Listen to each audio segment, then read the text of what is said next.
पूर्व केंद्रीय मंत्री ए राजा के खिलाफ ईडी ने बड़ा एक्शन लिया। ईडी ने ए राजा की करीब 55 करोड़ रुपए की बेनामी संपत्ति जब्त कर ली और आरोप लगाया कि ए राजा ने तमिलनाडु के कोयंबटूर में यह संपत्ति किसी और के नाम से खरीदी थी। करीब 45 एकड़ की जमीन को मनी लॉन्ड्रिंग के केस में ईडी ने जब्त किया। हालांकि ए राजा ने दावा किया कि जिस जमीन को ईडी ने उनकी बेनामी संपत्ति बताकर जब्त किया उससे उनका कोई लेना देना नहीं है।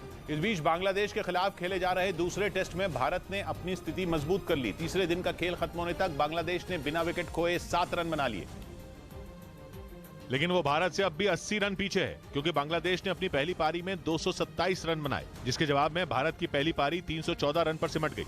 भारत की तरफ से ऋषभ पंत ने 93 जबकि श्रेयस अय्यर ने 87 रनों की पारी खेली। उधर नेपाल के रास्ते भारत की घेरेबंदी की कोशिश में जुटे चीन को बड़ा झटका लगा।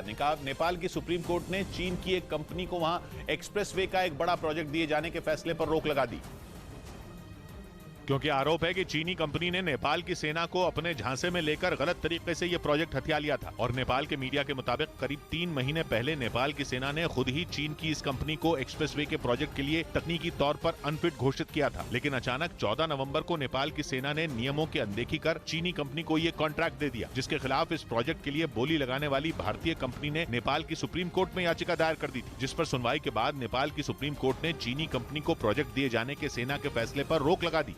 इधर ठंड के बीच दक्षिण के राज्यों में भारी बारिश का अलर्ट जारी कर दिया गया। मौसम विभाग के मुताबिक आने वाले दिनों में तमिलनाडु के तटीय इलाकों में भारी बारिश हो सकती है, जबकि केरल के कई इलाकों में 26 दिसंबर को हल्की तो लक्षद्वीप में भारी बारिश का अनुमान है, जिसे देखते हुए मौसम विभाग ने दक्षिण के राज्यों में भारी बारिश का अलर्ट जारी कर दिया। इस बीच पश्चिमी मीडिया ने दावा किया कि रूस के कब्जे वाले मारियोपोल में शवों की नींव पर पूरे शहर को दोबारा बसाने का काम तेजी से जारी है, लेकिन इस बार वहां यूक्रेन के नियम कायदे नहीं माने जाएंगे, बल्कि मारियोपोल में अब रूस का कानून लागू होगा,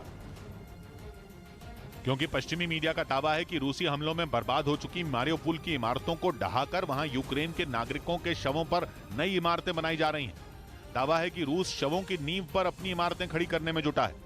मतलब ये कि मारियोपोल से यूक्रेन की पहचान मिटाने का काम जारी है। कहा यह जा रहा है कि इस तरह से रूस मारियोपोल में न केवल अपने आप को मजबूत कर रहा है, बल्कि अपने खिलाफ सबूतों को भी मिटाने में जुटा है, क्योंकि मई में अजोव सागर के उत्तरी तट पर बसे इस शहर को पुतिन के सैनिकों ने तबाह कर दिया था। और ऐसे में पश्चिमी मीडिया का दावा है कि रूस के हमले के बाद मारियोपोल में हजारों नई कब्रें बनी हैं। रूस के आक्रमण के बाद मारियोपोल खाली होता चला गया।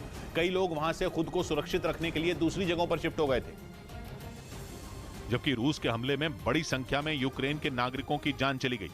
दावा किया गया कि रूस के